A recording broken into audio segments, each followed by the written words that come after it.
abrir nossas Bíblias em Apocalipse. Apocalipse capítulo 21.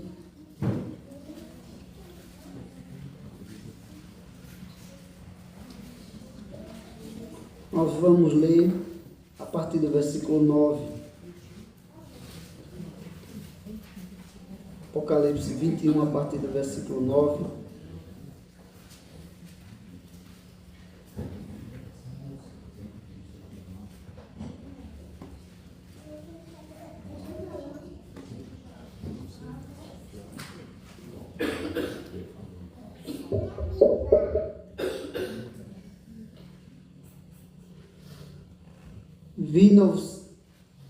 Versículo 9, né? Vamos ler então a partir do versículo 1, já que a gente iniciou. Vi novo céu e nova terra, pois o primeiro céu e a primeira terra passaram, e o mar já não existe. Vi também a cidade santa, a nova Jerusalém, que descia do céu, da parte de Deus, ataviada como noiva, adornada para o seu esposo. Então ouvi grande voz vinda do trono, dizendo: Eis o tabernáculo de Deus com os homens, Deus habitará com eles, eles serão povos de Deus, e Deus mesmo estará com eles. E lhes enxugará dos olhos toda lágrima, e a morte já não existirá, já não haverá luto, nem pranto, nem dor, porque as primeiras coisas passaram. E aquele que está sentado no trono disse: Eis que faço nova todas as coisas. E acrescentou: Escreve, porque estas palavras são fiéis e verdadeiras. Disse-me ainda: Tudo está feito. Eu sou o Alfa e o Ômega, o princípio e o fim. Eu, a quem tem sede, darei de graça da fonte da água da vida. O vencedor herdará estas coisas, e eu lhe serei Deus, e ele me será filho. Quanto, porém, aos covardes, aos incrédulos, aos abomináveis, aos assassinos, aos impuros, aos feiticeiros, aos idólatras e a todos os mentirosos, a parte que lhes cabe será no lago que arde com fogo e enxofre, a saber, a segunda morte.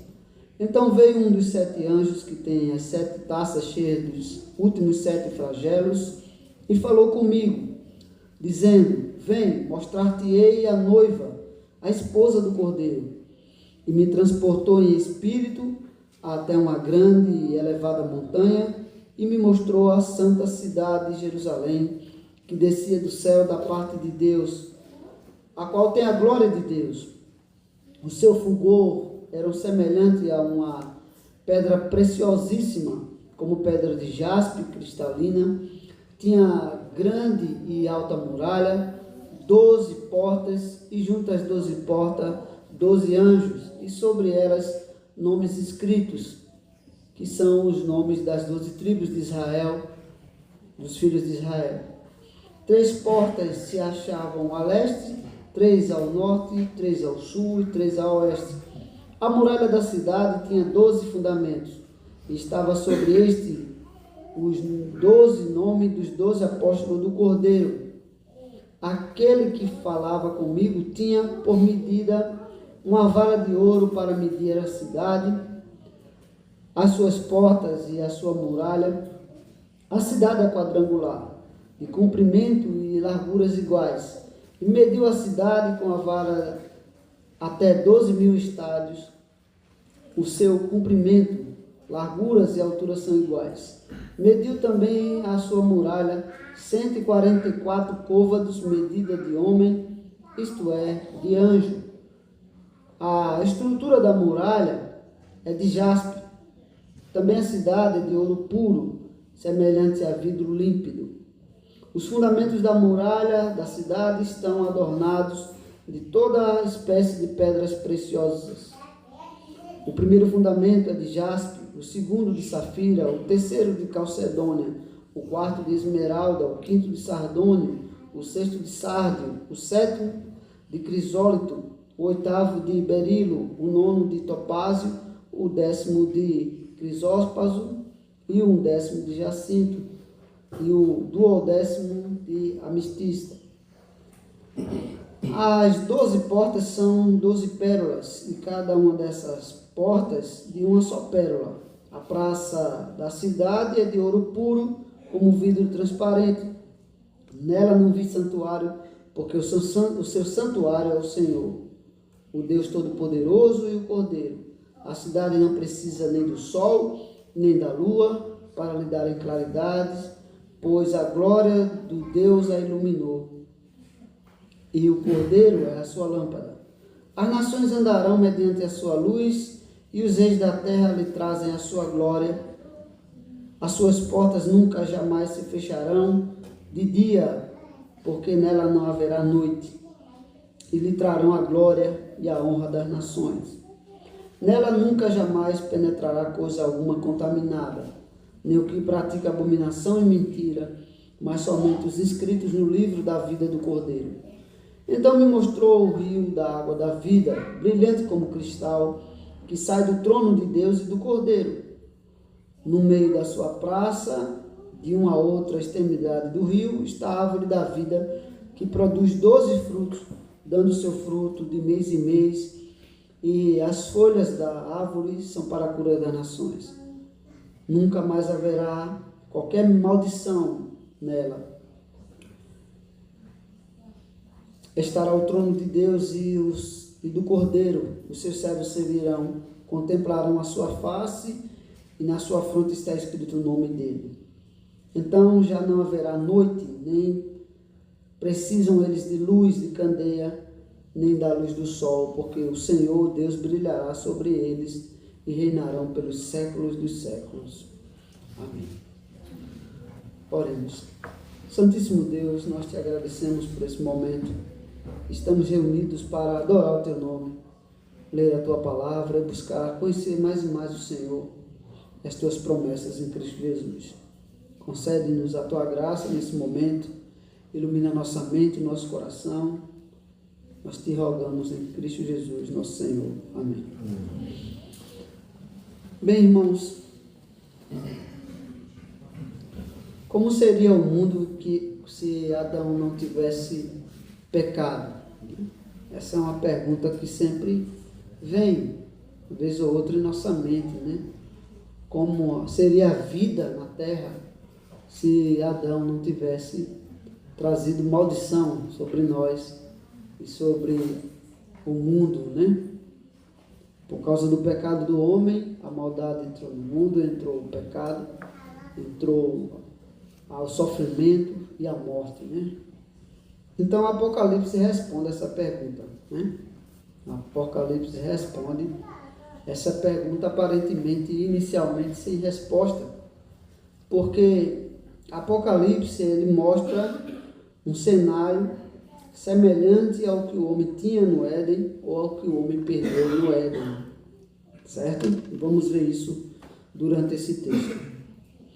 Então, quando ele diz: vi novo céu e nova terra, pois o primeiro céu e a primeira terra passaram e o mar já não existe. Nós vemos que no princípio Deus criou os céus e a terra. O novo céu e a nova terra aqui não constituem um outro céu e uma outra terra, mas a palavra novo aqui tem um sentido de rejuvenescimento, de restauração. Na teologia do apóstolo Paulo, a gente vê lá em Romanos, quando ele diz que a terra geme esperando a restauração, a remissão dos filhos de Deus, porque a própria terra será redimida da sua maldade, né? E lemos lá em Gênesis já que a terra clama o sangue de Abel, né? Derramado por seu irmão. Então a terra geme, aguardando a restauração de todas as coisas, né? E nós vemos que a cidade, ela desce do céu, a Nova Jerusalém, ela desce do céu, desce para onde? Para a terra. Então, assim, a teologia do apóstolo e a teologia bíblica mostra que a terra será restaurada, né? Isaías mesmo diz que os animais habitarão pacificamente com os homens, desde os animais ferozes, selvagens, aos animais venenosos, né? Habitará com o homem, ali falando da restauração da terra, como a criança brincará com um leão e ele não fará um mal a ela, né? Não causará nenhum dano. Então, nós temos aí que podemos ter os animais de estimações, os animais selváticos de estimações, né? Então, às vezes os homens tentam domesticar esses animais, é um desejo de voltar ao Éden, certo? Então nós temos aí que o novo céu e a nova terra, né, eles vão passar na configuração de maldição que está e será restaurado porque é redimida toda a criação em Cristo Jesus, né? Animais que foram extintos voltarão à existência porque Deus irá restaurar a terra ao estado inicial sem o pecado. Esse é o primeiro ponto importante. Então, o que a gente perdeu no Éden é resgatado na consumação com Cristo. Veja que ele diz que o mar já não existe. O mar, na Escritura, ele é símbolo de agitação, mas também de separação. O mar separa os povos, separa os continentes. Então não haverá mais separação. Isso não quer dizer que não vai existir a praia, mas não haverá mais agitação, barulho e separação. Vi também a cidade santa, Nova Jerusalém, que descia do céu, da parte de Deus, ataviada como noiva, adornada para o seu esposo. Jerusalém, no Antigo Testamento, é chamada de esposa de Deus, né? Israel e Judá são chamadas de esposas do Senhor. E a linguagem de que essa linguagem de casamento, ela não é nova, né? Ela existe desde do Antigo Testamento. Então, Deus fala que ele é o esposo da nação. Inclusive lá em Oséias, mostra Oséias casando com a mulher prostituta, sendo resgatada. Depois ela trai de novo ele e o Senhor manda buscá-la. Isso para confrontar, mostrar ao povo de Israel que ele é um homem. O profeta representava Deus perante o povo e a mulher ímpia lá, a mulher adúltera, representava o povo no seu adultério. Inclusive adultério, em grego, uma das palavras para adultério o divórcio é apostasia. E havia adultério espiritual. É por isso que adulteram a palavra, os falsos profetas adulteram a palavra, né? Então, adultério espiritual estava ligado à infidelidade a Deus, tanto que a relação de casamento é chamada de a relação de aliança, né? E tanto no Antigo como no Novo Testamento, Deus tem aliança com o seu povo, a nação é sua esposa, e Deus e o povo é os seus filhos, né? Os filhos de Deus, né?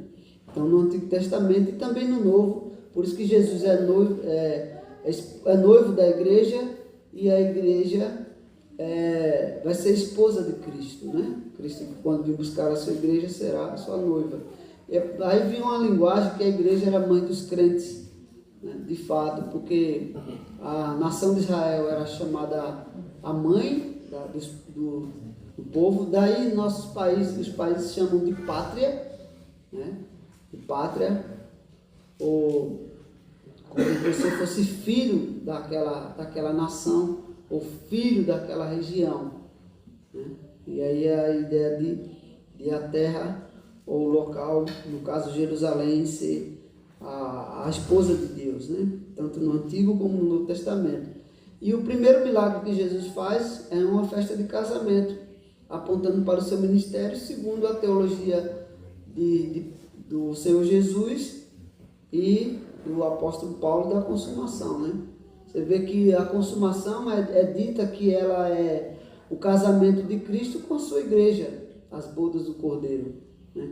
Apocalipse capítulo 19 fala que quando a noiva é chamada pela primeira vez de esposa, e ele é dado um ornamento de noiva. Paulo aos Efésios diz que Jesus a purifica, né, pela lavagem de água, e aí vai apontar para o batismo, e cuida de suas rugas, embeleza para apresentá-la irrepreensível e linda no dia do casamento, né? Então a cidade é chamada de noiva, adornada para seu esposo. Então, a relação pactual, a relação de aliança de Deus com o seu povo no Antigo e Novo Testamento. Então ouvi grande voz vinda do trono, dizendo: Eis o tabernáculo de Deus com os homens. Deus habitará com eles, eles serão povos de Deus e Deus mesmo estará com eles. Então, no Antigo Testamento, lá em Gênesis, o homem perdeu a comunhão com Deus. Deus descia e falava com o homem, visitava o homem no Jardim do Éden e falava com ele todos os dias, na viração do dia. E o homem perdeu esse contato. O pecado afastou, né, o Senhor do homem, e o homem se encontrava com Deus através de sacrifício. Deus mesmo realiza um primeiro sacrifício no Éden, né? Mata um animal para cobrir a nudez dos seus servos, né? Então nós temos ali que o pecado, ele separou o homem de Deus. Deus não habitava mais com o homem, Deus visitava o homem. O Éden era como se fosse um lugar de habitação de Deus com o homem. Então Deus não habitava mais com o homem foi expulso da presença de Deus. E aí foi criado, Deus criou, Deus ordenou o sacrifício como um meio de encontrar-se com o homem através da mediação do sangue de um animal que apontava para Cristo. Mas também Deus providenciou um tabernáculo temporário, o templo. Tanto a tenda que era armada no tempo da peregrinação, como o templo em Jerusalém, quando foi construído uma estrutura permanente, e a própria cidade. A cidade era chamada Cidade de Deus, né? E o templo era o lugar da habitação de Deus com os homens, quando Deus visitava os homens. Então Deus chegou no cume do monte, desceu dos céus até o ponto mais alto da terra e se encontrou com um homem chamado Moisés. E lá ele revelou como deveria ser a tenda do encontro, né? A tenda do encontro, o tabernáculo, na forma que Deus agora habitaria com o homem. Então ele mostrou no monte, né? O monte fumegando, depois o tabernáculo construído, a nuvem vindo sobre o tabernáculo, porque o monte fumaçando, depois a fumaça do incensário do templo, escondendo o homem da presença de Deus. O homem não podia mais se encontrar com Deus, mesmo que o homem nunca tenha visto a Deus, mas Deus se encontrava com ele. E a nuvem desceu sobre o monte, e Moisés entrou no meio da nuvem.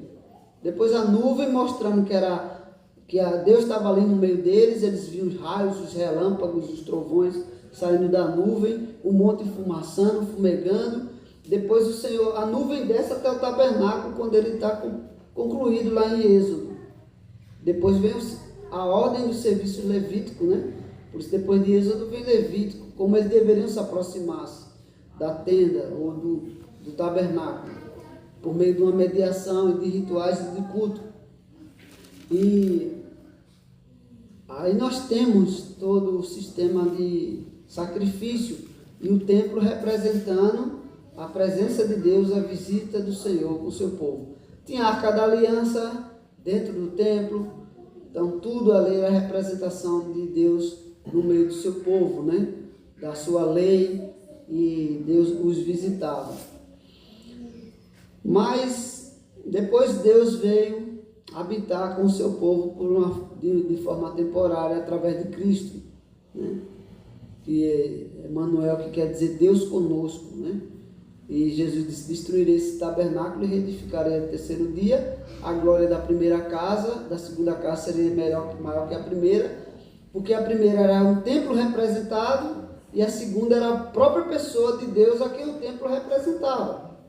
Então o templo é a presença de Cristo, o Cristo é a presença de Deus no meio do seu povo. Ele tabernaculou, João usa essa expressão. Ele tabernaculou, habitou com o homem, habitou entre nós, vimos a sua glória. Então,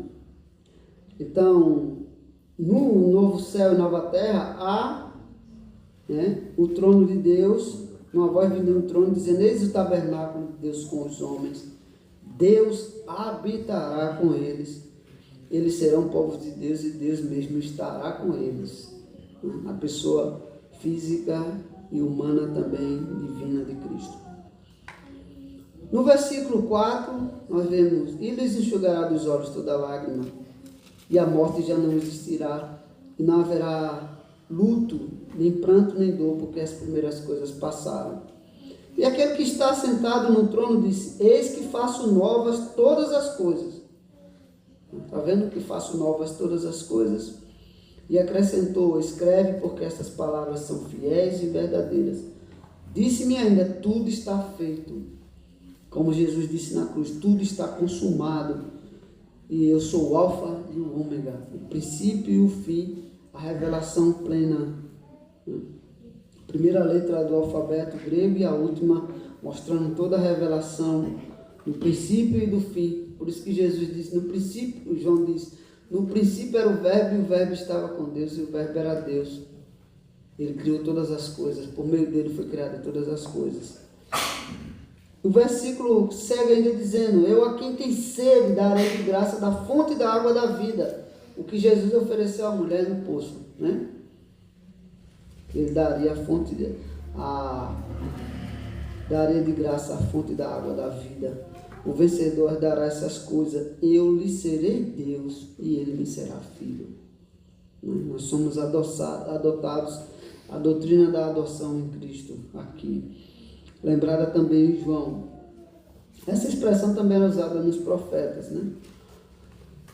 O versículo 8 diz: quanto porém aos covardes, aos incrédulos, aos abomináveis, aos assassinos, aos impuros, aos feiticeiros, aos idólatras e a todos os mentirosos, que de fato não se arrependem de seus pecados, não creem em Cristo, a parte que lhe cabe será no lago de fogo que arde com enxofre, a saber, a segunda morte, a morte eterna, né?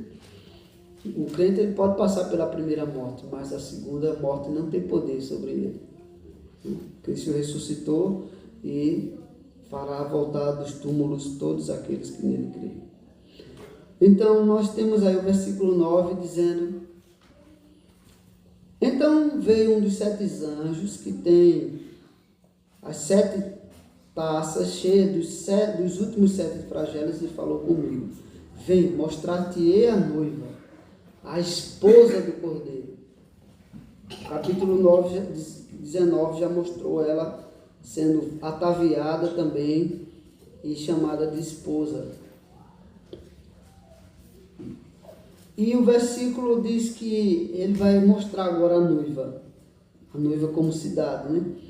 O versículo 10 diz assim: e me transportou em espírito até uma grande e elevada montanha e me mostrou a santa cidade, Jerusalém, que descia do céu. Não só a Jerusalém terrena, como representação da habitação de Deus na terra, porque lá ficava o templo, a cidade do povo de Deus, né? Mas ele levou ele para uma montanha muito alta e de lá mostrou a cidade que descia do céu, né? A Nova Jerusalém, que descia do céu da parte de Deus, né? Então, Paulo também usa uma expressão semelhante, né? Quando ele diz que foi levado ao terceiro céu, viu coisas que não ia revelar a igreja, o Senhor não permitiu que revelasse. João vê a mesma coisa, tem coisas que ele vai escrever e eu ouvi uma voz dizendo: não escreve isto e não escreve isto, escreve isto e manda às igrejas, isso não escreve. Então, João ele é levado a um lugar muito alto e vê lá a cidade e vai começar agora a descrever a cidade. Diz que essa cidade tem a glória de Deus, o brilho do Senhor, o fulgor, o brilho da cidade era semelhante a uma pedra preciosíssima, como pedra de jaspe cristalina. Essa linguagem aqui, ela está também presente no capítulo 4 e 5 de Apocalipse, que seria um diamante, que a pessoa vê algo dentro dele, mas não consegue distinguir detalhes, né? Então ele vê um diamante cristalino, né? Que deixa permitir a luz que vem de dentro e uma forma, mas não dá para ver detalhes, porque as pedras do diamante, o brilho do diamante ou a forma do diamante, ela ofusca um pouco os que tem dentro dela. Então, se a cidade tem a glória de Deus, ela é semelhante também a esse cristal, esse diamante.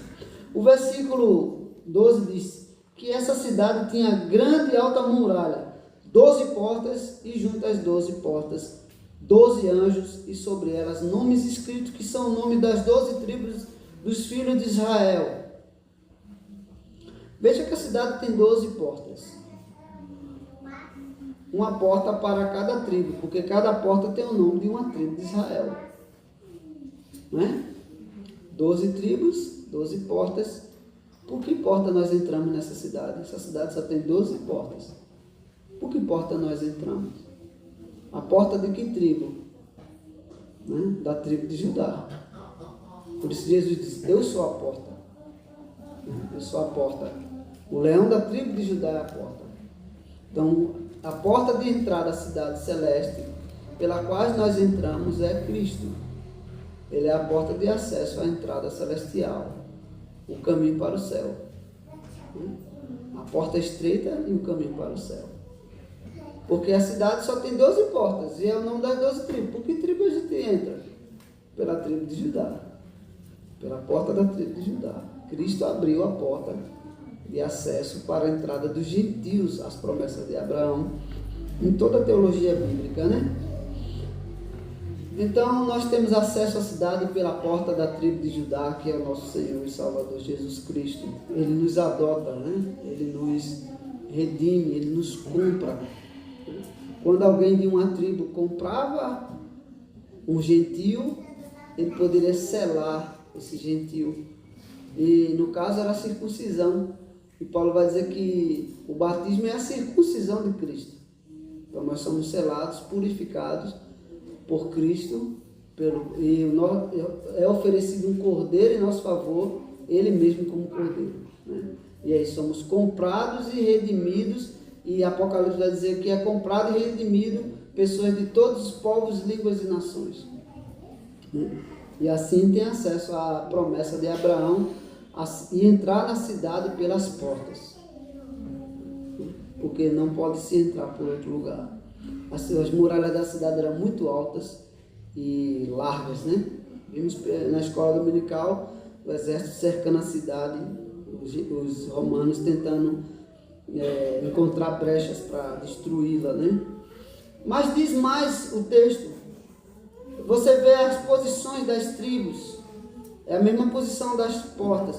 Quando eles construíram o tabernáculo, as tribos elas acampavam ao redor do tabernáculo. E tinha a posição das tribos. Eram 4 partes, o tabernáculo era quadrado, o tabernáculo, medidas iguais, e ficavam 3 tribos de cada lado. Aqui ele vai fazer a mesma disposição. Se a cidade é o tabernáculo de Deus, né, as tribos ficavam ao redor das 4 extremidades do tabernáculo. Cada lado tinha 3 portas, que era o lado que ficava cada 3 tribos. Então ele vai fazer essa mesma demonstração. Ele diz 3 portas se achavam a leste, 3 ao norte, 3 ao sul e 3 ao oeste. E ele vai continuar descrevendo a muralha da cidade. A muralha da cidade tinha 12 fundamentos e estavam sobre este os 12 nomes dos 12 apóstolos do Cordeiro. Então a cidade agora ela é descrita como a igreja do Senhor. Porque a igreja ela é edificada sobre a doutrina dos apóstolos. 12 fundamentos. Jesus é a pedra principal, sobre o qual cada pedra, que representando os apóstolos, faz o fundamento da igreja, a doutrina dos apóstolos. Interessante, né? Porque se Jesus é a pedra principal, rejeitada, mas é a pedra de fundamento da cidade.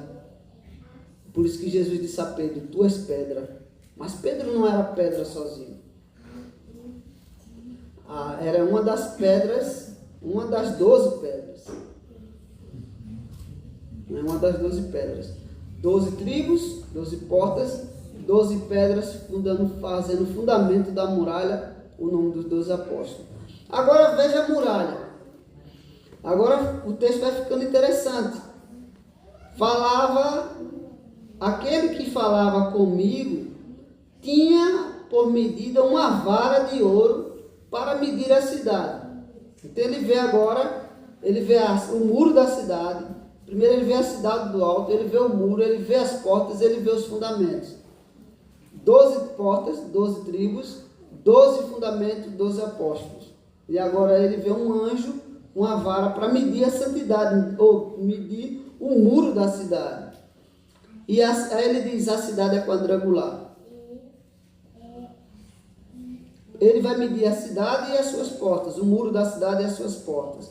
A cidade é quadrangular, de comprimento e larguras iguais, e mediu a cidade com a vara até 12.000 estádios. O seu comprimento, larguras e alturas são iguais. Mediu também a sua muralha, 144 côvados, medida de homem, isto é, de anjo. Veja bem, ele mede a cidade e a cidade tem 144.000 côvados, medida de homem, isto é, de anjo. A pergunta é, de homem ou de anjo? Quem estava medindo? Um anjo. Era um anjo que estava medindo com a vara. Mas por que diz medida de homem? Veja que coisa. Medida de homem, isto é, de anjo. O anjo estava medindo uma muralha que era medida de homem. Lembra como é que Apocalipse descreve o número do povo de Deus, dos eleitos, dos escolhidos? 144.000 selados, né? Quanto dá 12 vezes 12? 144. Isso vai ser uma linguagem teológica para dizer todo Israel de Deus. Os 12 patriarcas, as 12 tribos, vezes os 12 apóstolos. Vai formar todo Israel de Deus. A medida da cidade. A palavra 1000 lá não é um número exato de 3 zeros. Ali a palavra 1000 é um número como se fosse um número incontável. Não sei se aqui tem essa expressão, lá no Nordeste tem essa expressão, você dizia assim, eita 1000, deu a 1000. Tem essa expressão aqui não, né? Quando era criança, e ainda é quando era criança, até hoje já não existe mais. Então já é uma expressão do Nordeste e ainda mais da época da minha infância, né? Não dá, né? Mas era para dizer, quando o cara passava rápido descendo a ladeira com a bicicleta, muito rápido, deu a 1000. Né? Então essa expressão era uma expressão de espanto. Né? Não era uma expressão de 00, passou a 1000 km por hora, né? Então era uma expressão de espanto. Eita 1000, deu a 1000. Então 1000 era às vezes uma expressão para um número incontável. Milhares de milhares, milhões de milhões, milhares de milhares. Então 1000 nunca, às vezes não é uma expressão exata. Como 1000 anos na teologia do apóstolo não é uma expressão exata de 1000 anos, 1 por 3 zeros. Né? Um dia como 1000 anos como um dia. Então não é uma conta exata. Então 144.000 é o número de todo o povo de Deus. É uma expressão para dizer um número incontável para nós, mas um número exato para Deus. Né? Então, 12 vezes 12, 144. 144 medidas de homem. Agora veja lá. Se Jesus é a pedra principal, a rocha, que nós devemos ser edificados sobre a rocha.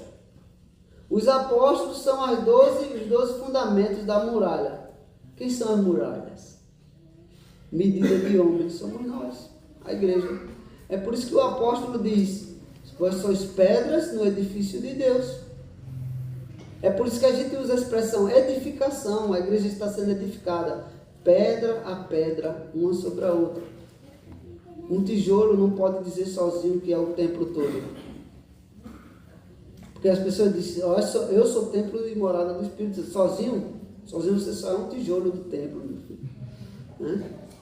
Então, a igreja, os membros do corpo, um membro não pode, você pode decapitar o dedo e o dedo dizer, eu sou o corpo, sozinho?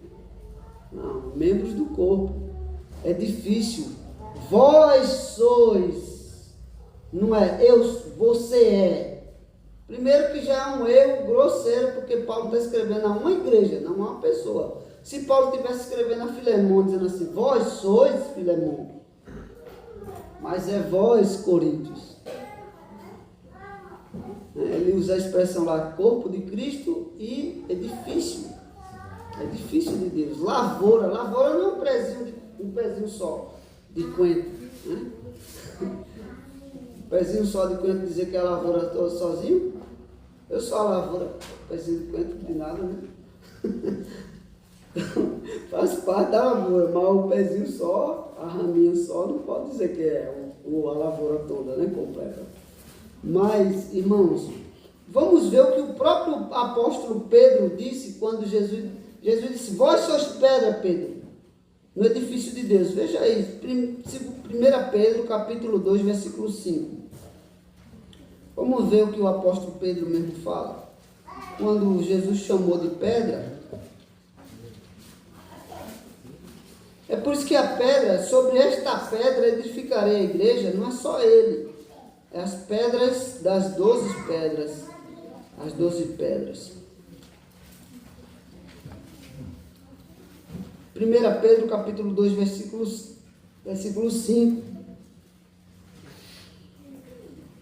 Versículo 4 já diz, chegando-vos para ele, a pedra que vive, rejeitada sim pelos homens, mas para com Deus eleita e preciosa. Também vós mesmos, como pedras que vivem, sois edificados casa espiritual, para ser de sacerdócio santo, a fim de oferecer sacrifícios espirituais agradáveis a Deus por intermédio de Cristo. Percebe, irmãos? Percebe o que Pedro diz? Vós mesmo, como pedras que vivem, sois edificados casa espiritual. O que era o templo? O que é o templo? Casa espiritual. O que é a igreja? Casa espiritual. O que são os irmãos na casa espiritual? Pedras no edifício de Deus. Pedra da muralha da cidade de Jerusalém. Da cidade da Nova Jerusalém. Então, Jesus a pedra principal, Pedro a pedra, uma das pedras dos 12 fundamentos, cada apóstolo descrito como um fundamento, e cada irmão, cada crente que crê em Cristo Jesus, através da pregação dos apóstolos, formando um tijolo na muralha da cidade celestial. Então, o povo de Deus, né, é a sua igreja, templo e morada do Espírito Santo. Então, Apocalipse descreve a igreja como sendo uma muralha, uma cidade, né? A cidade como sendo uma igreja, uma habitação, um lugar da habitação de Deus com o seu povo, na consumação, né? E veja que ele vai descrever ainda essa expressão, irmãos.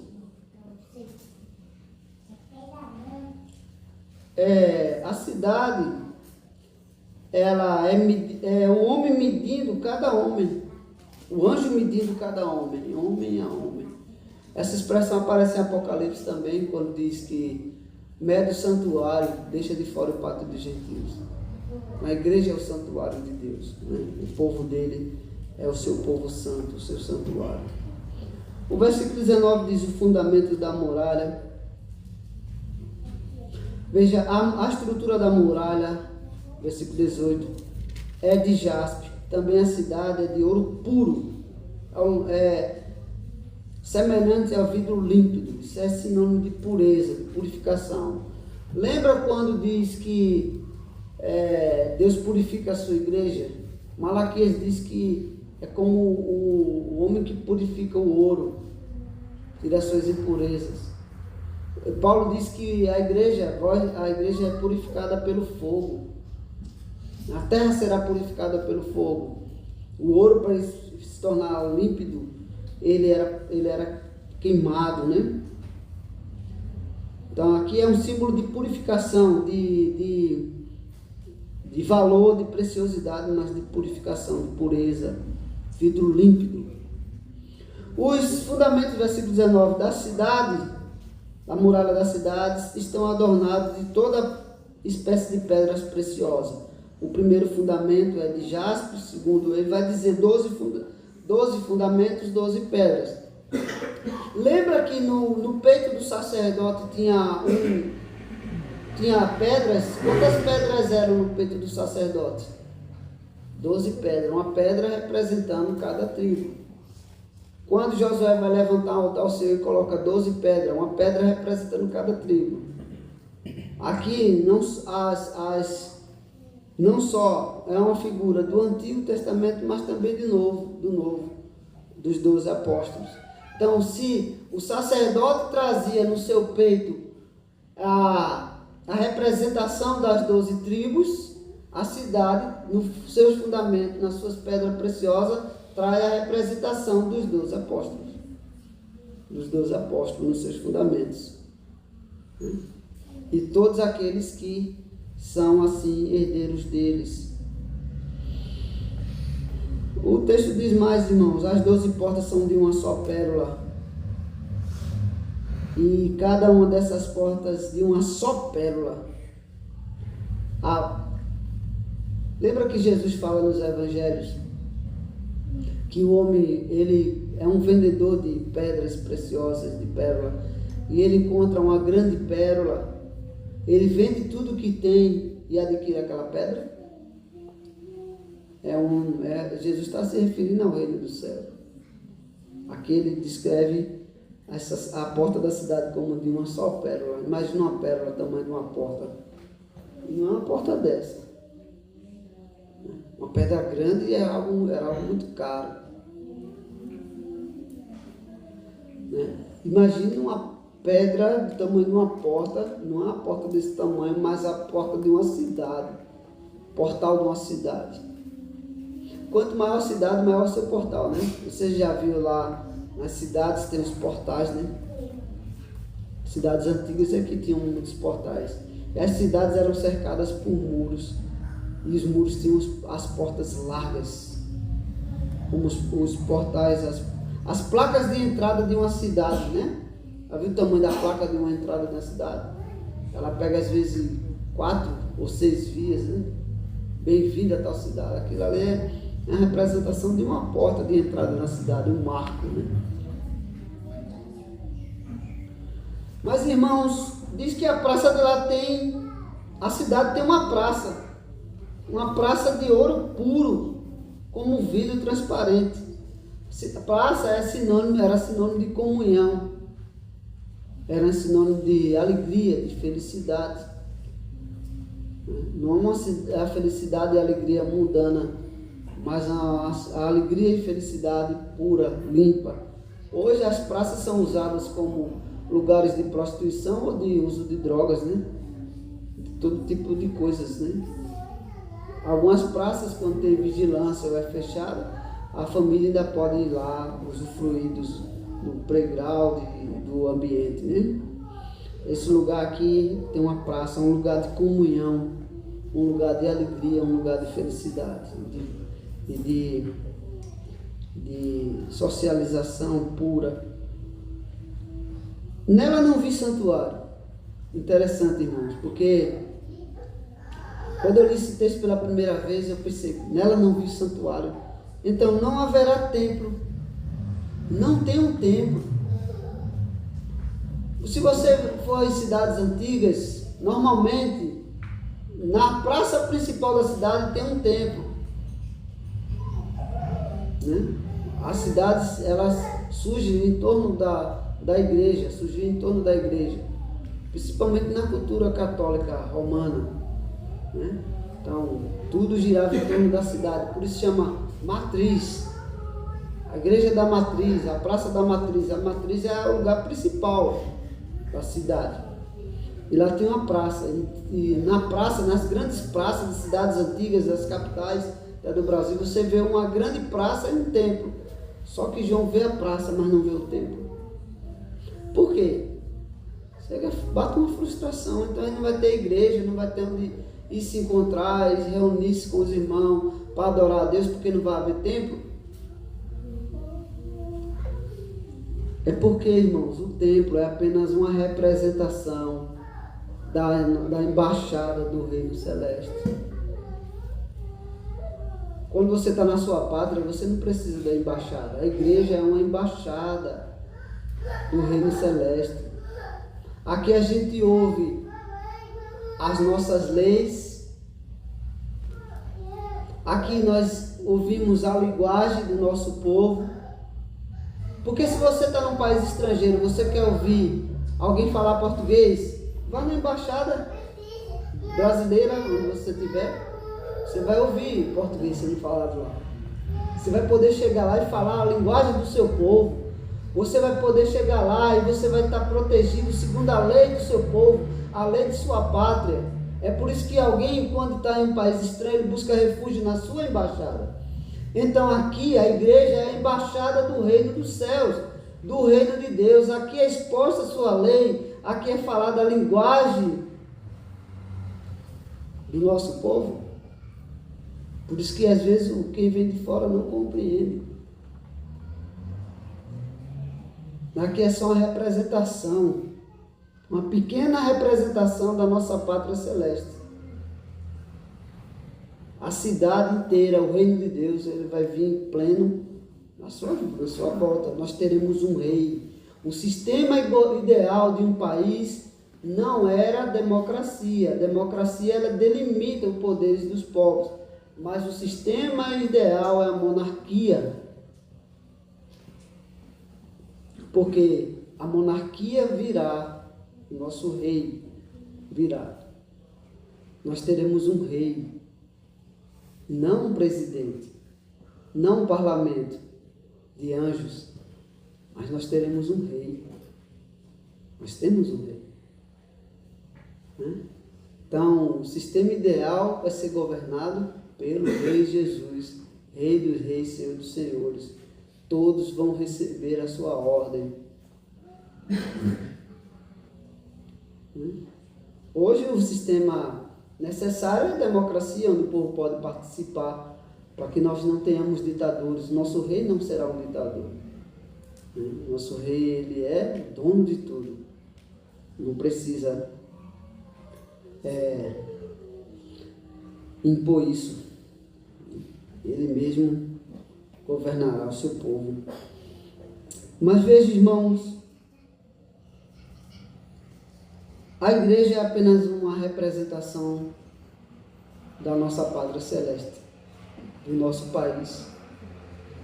E quando tivermos no nosso país, não precisamos de embaixada. Não tem embaixada do Brasil no Brasil, tem? Para que teria embaixada do Brasil no Brasil? Tem embaixada de outros países no Brasil, mas não do Brasil no Brasil. A representação do Brasil no Brasil. A representação do Brasil é ele mesmo, então não precisa de embaixadas. Então, nós teremos a nossa pátria plena e não apenas uma representação dela. A presença de Deus será, Deus mesmo habitará com o seu povo. Não precisa do templo para visitá-lo. Para visitá-los. Então, a cidade toda é um lugar de adoração. A glória de Deus, ela está em toda a cidade. Inclusive, irmãos, a cidade não precisa do sol, porque a glória de Deus ilumina a cidade. Quando Deus disse haja luz, houve luz. Ele já tinha criado o sol? Ou o sol foi criado depois? Depois Deus disse assim: farei luzeiros para vocês medir o tempo.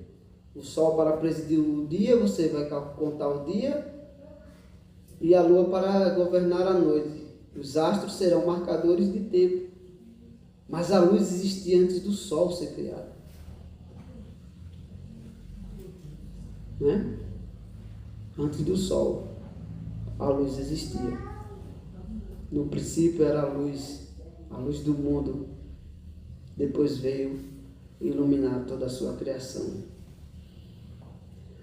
Então vai haver luz sem a necessidade do sol para marcar o tempo. O tempo não será mais necessário. Então, irmãos, o texto diz, né? Vamos seguir para a conclusão. Veja que ele não vê o tempo. O versículo 22. Nela não vi santuário, porque o seu santuário é o Senhor. Deus mesmo habitará com eles. O Deus Todo-Poderoso e o Cordeiro. Não precisa mais de templo.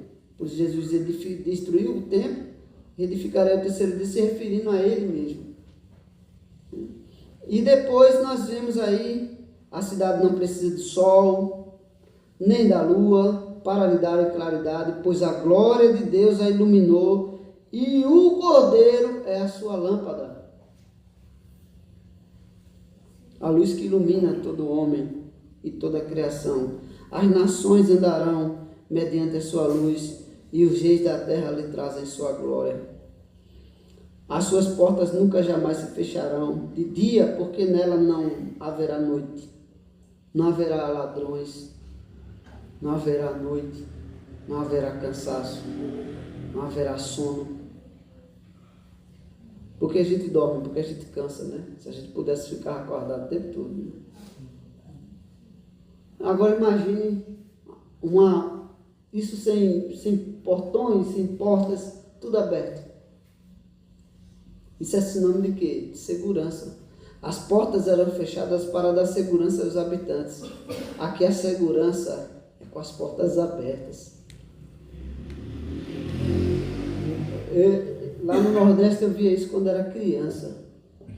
Estive numa cidade na Paraíba e fiquei espantado, São João do Cariri, e fiquei espantado que o povo de meia-noite e as portas tudo abertas, o povo assistindo, sentado na calçada e assistindo TV com as portas abertas, cochilando no sofá com as portas abertas.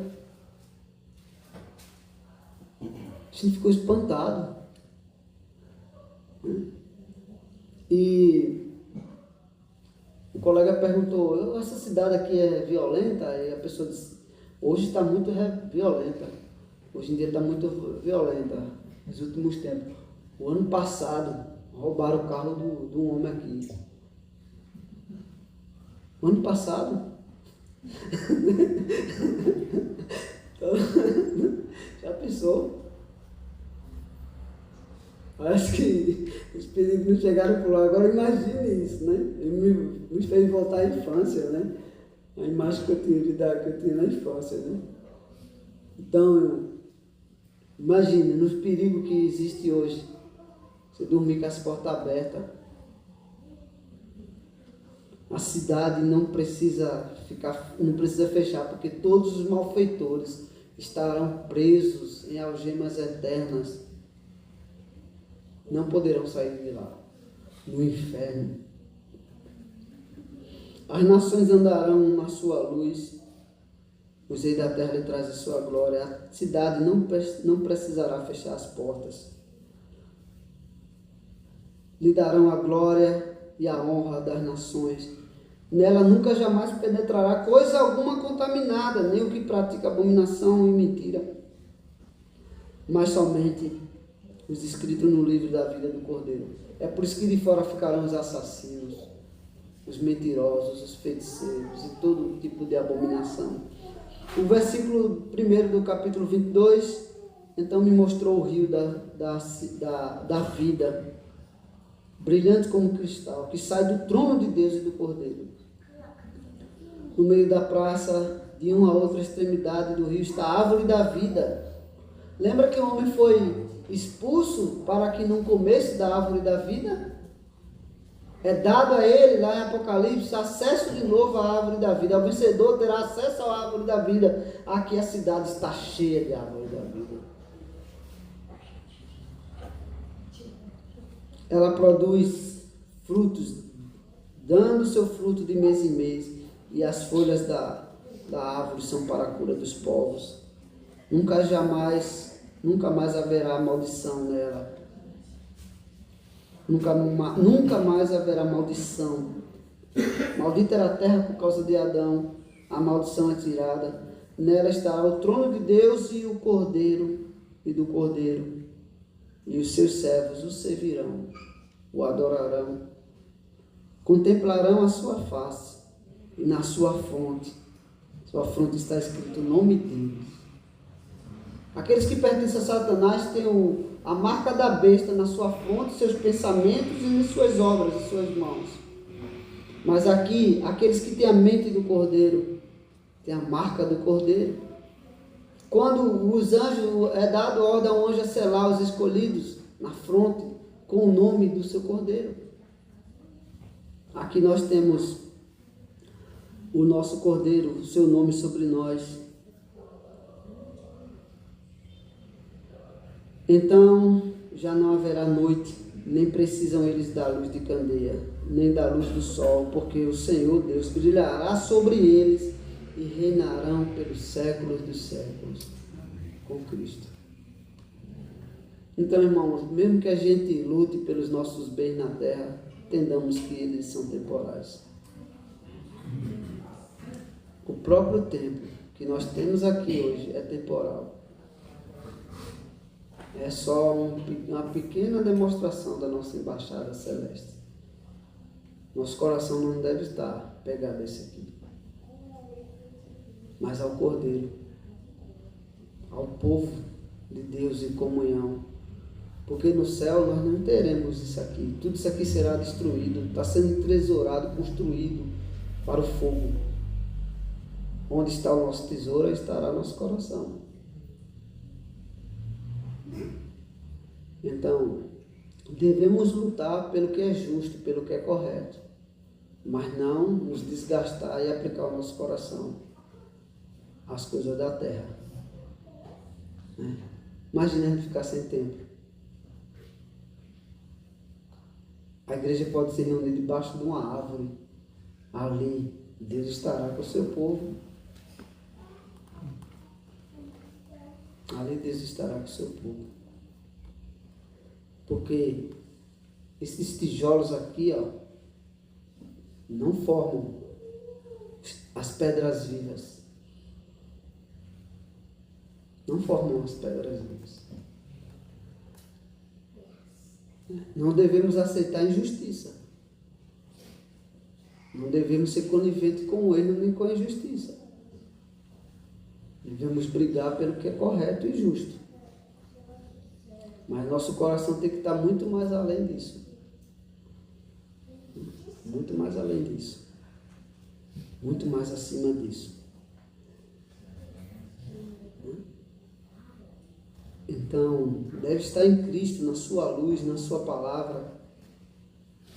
Devemos ter a alegria de nos encontrar, de nos reunir para adorar o Senhor. Aqui foi um lugar comprado com o suor dos irmãos, construído para essa finalidade. Então, é aqui que os irmãos devem se encontrar. E veja que os judeus tinham muito apego ao templo e à terra santa. Mas a nova Jerusalém não era a terra santa. Era a que descia do céu, purificando o lugar.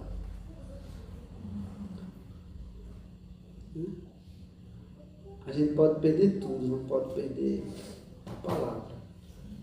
Não pode perder a fé, não pode perder a alegria de estar junto, adorando o Senhor, lembrando do nosso Rei, das suas leis, da linguagem do céu, da nossa pátria.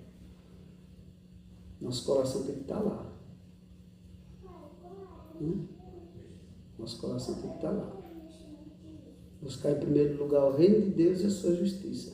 As demais coisas estão nas mãos dele. Então a gente não deve ser afligido demais da conta. Devemos ser justo, correto e usar o que é correto e justo a nosso favor e a nosso benefício. Não devemos abrir mão das coisas. Nós não somos comunistas. Né? Nós temos tudo em comum, mas não somos comunistas. Né? Atendemos a necessidade à medida que elas aparecem. Porque nosso coração não está apegado às coisas, não deve estar. Mas devemos ter o prazer de estudar a palavra de Deus, de orar, de cantar os louvores ao Senhor, que o Senhor inspirou em sua palavra. Cântico dos Salmos é um privilégio, uma honra para a igreja poder cantar os salmos, cantar a palavra de Deus, se encher, enriquecer-se da palavra de Deus. Que Deus nos dê a graça, irmão, de sermos fiéis para além daquilo que a gente pode ver. Né? A revelação do Senhor mostra um lugar de plena comunhão, onde nem existe tempo.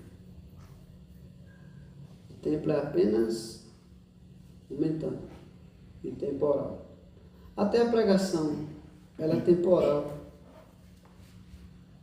Porque um dia ouviremos pessoalmente do nosso Senhor, mas a adoração, ela é permanente. A atividade missionária é temporal. Anunciamos o que vem é perfeito. Mas a adoração é permanente. Você não vê atividade de pregação no céu, de evangelismo no céu, mas a gente vê de adoração. Então, até a nossa função de embaixadores do nosso rei é temporária. Quando o embaixador vem, traz a palavra do rei. Quando o rei chega, precisa do embaixador mais porta-voz, precisa do porta-voz. Ele mesmo fala, pessoalmente. Então, que Deus nos dê a graça de aguardarmos o nosso Senhor, nosso Rei, nosso dono, que irá viver eternamente conosco, pessoalmente. Já pensou nesse lugar? Conheceremos todos os servos de Deus que ouvimos falar deles na Escritura e na história da igreja. Conviveremos com eles. Sentaremos com eles na praça. Já pensou sentar com Pedro, com Paulo, com Noé, né, com o próprio Adão? Porque Deus fez um sacrifício para não o matar. Morreu inocente no Éden, no lugar de Adão, para substituir a culpa dele. Pensou? A gente sentado com esses homens na praça, conversando. O apóstolo Paulo, com Calvino, com Lutero, com outros. E principalmente com o Senhor Jesus, vendo Ele pessoalmente, como Ele é, ouvindo sua voz, e andando no nosso meio, não apenas espiritualmente, mas física e realmente. Um rei que nos chama a sentar na mesa com Ele, e lavou os pés dos seus discípulos. Pessoal, não tem nada na terra, irmãos, que se compare a isso. Livre de todo medo, do medo até de morrer, de adoecer e de tudo que a maldição nos trouxe, né? Que Deus tenha piedade de nós e firme nosso coração mais e mais na palavra de Deus, além das coisas.